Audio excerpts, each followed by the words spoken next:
Muitas vezes, uma bela história faz mais por uma causa que milhões de discursos. Ela vai direto ao coração, sem fazer diferença de idade, de classe ou de ideologia.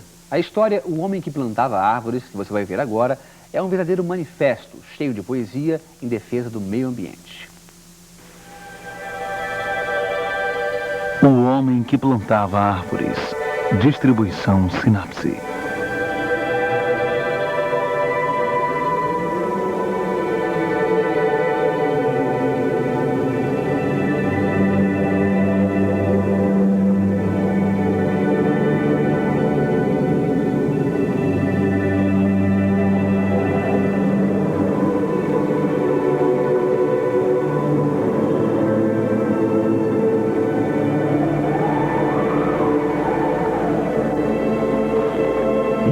Anos atrás, fiz uma caminhada através de um terreno montanhoso, completamente ignorado por turistas, numa parte desconhecida dos Alpes que penetra a região da Provença. Na época em que parti em expedição para essas terras altas e estéreis, que chegam a atingir 1.300 metros de altitude, elas consistiam de terrenos descampados com vegetação rasteira. Nada crescia lá, além da lavanda selvagem. Resolvi cruzar a área em sua largura, prolongando a caminhada. Depois de 3 dias andando, cheguei a um lugar extremamente desolado. Acampei perto das ruínas de uma aldeia abandonada. A água do meu cantil havia acabado no dia anterior e eu precisava enchê-lo novamente. Esse grupo de casas destruídas, semelhante a um ninho de vespas feito em pedaços e abandonado, me fez pensar que algum dia devia ter havido uma fonte ou um poço por ali.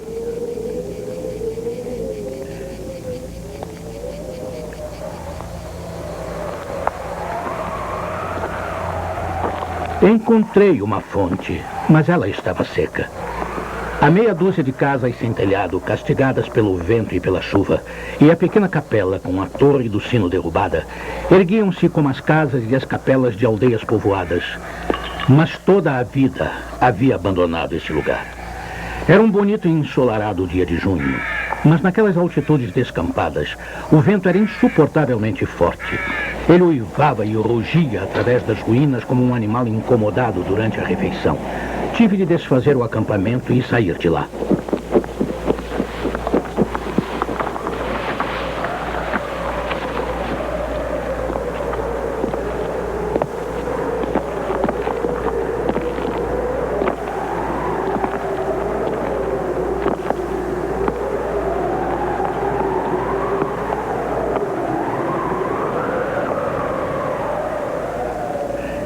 Cinco horas de caminhada depois, eu ainda não havia encontrado água e nem tinha motivo para pensar que encontraria.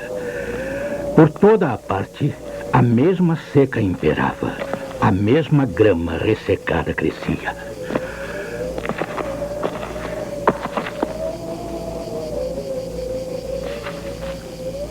Ao longe, pensei ter avistado uma forma pequena e escura que parecia estar de pé.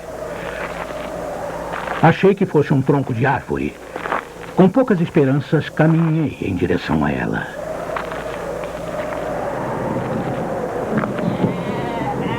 Era um pastor.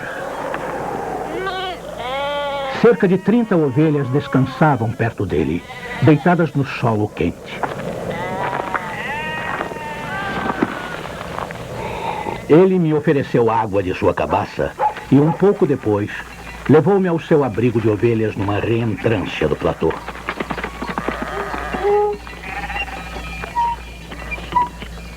A água que ele carregava era de excelente qualidade e vinha de um profundo poço natural sobre o qual ele havia armado uma roldana bem rudimentar.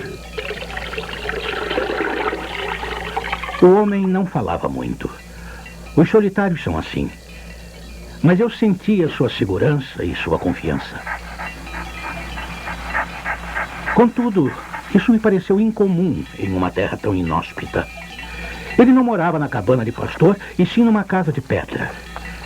Era fácil ver os concertos que ele havia feito com as próprias mãos para transformar a ruína que tinha encontrado em uma moradia. O telhado era sólido e à prova d'água. O vento batia nas telhas como ondas quebrando na praia. Do lado de dentro, tudo estava bem arrumado. O chão havia sido varrido, sua espingarda estava bem azeitada e uma panela de sopa fervia, pendurada sobre o fogo. Também notei que ele havia se barbeado naquele mesmo dia, que os botões de seu casaco estavam bem presos e que sua roupa havia sido remendada com tanto cuidado que era quase impossível perceber. Ele dividiu sua sopa comigo.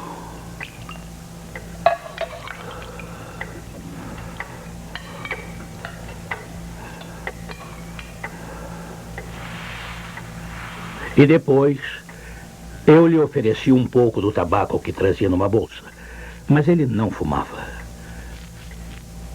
O cachorro, silencioso como seu dono, era amigável sem ser servil.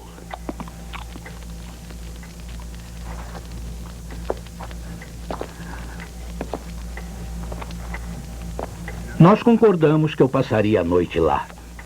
A aldeia mais próxima ficava a quase 2 dias de caminhada.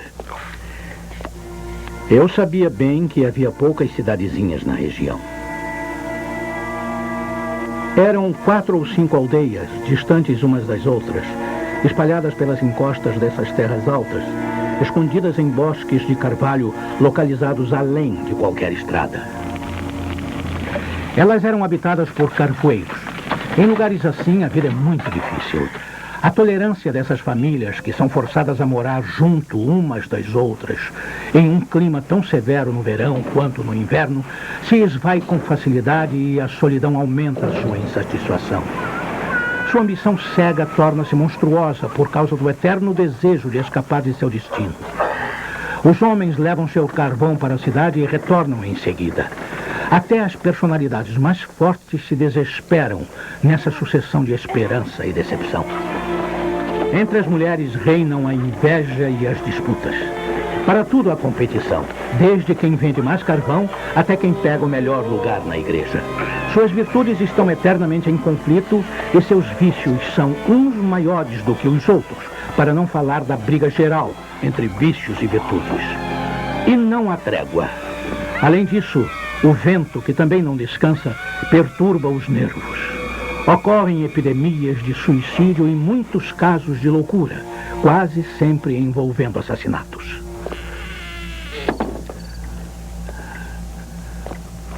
O pastor, que não fumava, pegou uma pequena bolsa e dela tirou uma pilha de bolotas de carvalho que derramou sobre a mesa. Ele começou a examiná-las uma após a outra com grande cuidado, separando as boas das ruins. Enquanto isso, eu fumava meu cachimbo. Perguntei se poderia ajudá-lo. Ele respondeu que aquela tarefa era dele. E realmente, quando vi como ele trabalhava meticulosamente, não insisti. E esse foi o fim da nossa conversa. Quando já tinha separado suficientes bolotas boas, ele as dividiu em grupos de 10, examinando-as mais uma vez, descartando aquelas que eram pequenas demais ou que estavam rachadas. Quando tinha 100 bolotas perfeitas, ele parou e nós fomos dormir.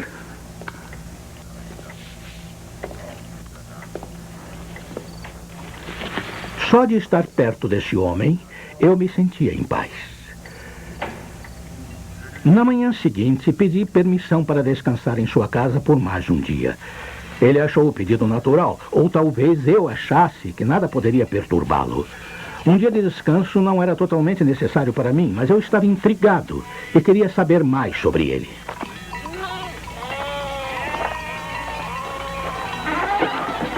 Ele tirou seu rebanho do abrigo e o levou para o pasto. Antes de sair, ele molhou dentro de um balde d'água as bolotas de carvalho perfeitas que havia selecionado e contado na noite anterior.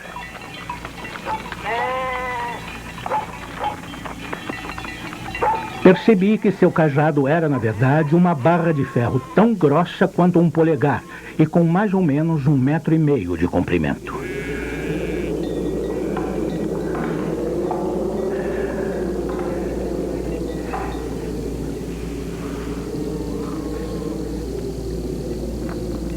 Eu caminhei devagar, como se estivesse descansando, e seguiu uma rota paralela à dele. Seu pasto ficava no fundo de um vale, no lado direito da colina. Ele deixou o pequeno rebanho sob a vigilância do cachorro e subiu até onde eu estava. Tive medo de que ele viesse para repreender a minha curiosidade, mas não era esse o caso. Ele veio até mim porque eu estava no meio do seu caminho e me convidou a acompanhá-lo se eu não tivesse nada melhor para fazer. Seu destino era um local 200 metros acima de onde estávamos, no alto do platô. Quando chegamos lá, ele começou a cavucar a terra com a barra de ferro. No buraco que se formava, ele jogava uma bolota e o cobria em seguida.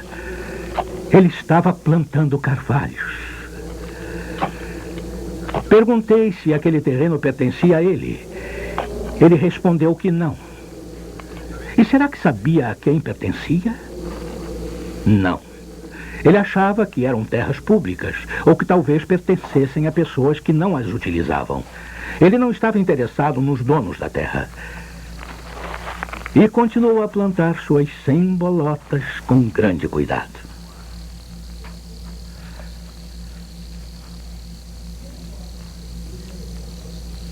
Após almoçarmos, ele recomeçou a selecionar as bolotas. Acho que fui muito insistente com minhas perguntas, porque ele respondeu todas. Já havia 3 anos que ele plantava bolotas nesse local desolado. Ele tinha plantado cerca de 100.000 telas. Das 100.000 árvores, 20.000 brotaram. Dessas 20.000, ele esperava perder metade para os roedores e outros acidentes naturais que só a providência pode controlar. No final, restaram 10.000 carvalhos que cresceriam nesse local onde antes não havia nada. Naquele momento, comecei a imaginar quantos anos ele teria. Com certeza, seriam mais de 50. 55, ele acabou por me dizer. E seu nome era Elzéar Bouffier. Ele havia sido dono de uma fazenda nas planícies. E essa era a sua vida. Depois de perder seu filho e posteriormente sua mulher, ele se retirou para esse local isolado, onde seu prazer era morar em paz, com suas ovelhas e seu cachorro. Ele chegara à conclusão de que aquela parte do campo estava morrendo por falta de árvores. Ele acrescentou que, como não havia nada de urgente para fazer, havia resolvido remediar essa situação. Minha juventude me levou a imaginar o futuro e como ele me afetaria em termos de algum tipo de busca pela felicidade. Eu disse a ele que dali a 30 anos, suas 10.000 árvores estariam magníficas. Ele respondeu simplesmente que se Deus lhe desse uma vida longa, ele plantaria tantas árvores que essas 10.000 pareceriam uma gota no oceano. Ele já estava estudando a reprodução da árvore e da faia e tinha mudas plantadas perto de casa. Ele as havia protegido de suas ovelhas e elas estavam crescendo. Além disso, ele estava considerando plantar bétulas nas terras mais baixas, onde havia uma certa umidade perto da superfície do solo. No dia seguinte, nós nos separamos. 1 ano depois, em 1914, começou a Primeira Guerra Mundial e eu passei 5 anos no exército. Como soldado de infantaria, tive pouco tempo para pensar em árvores.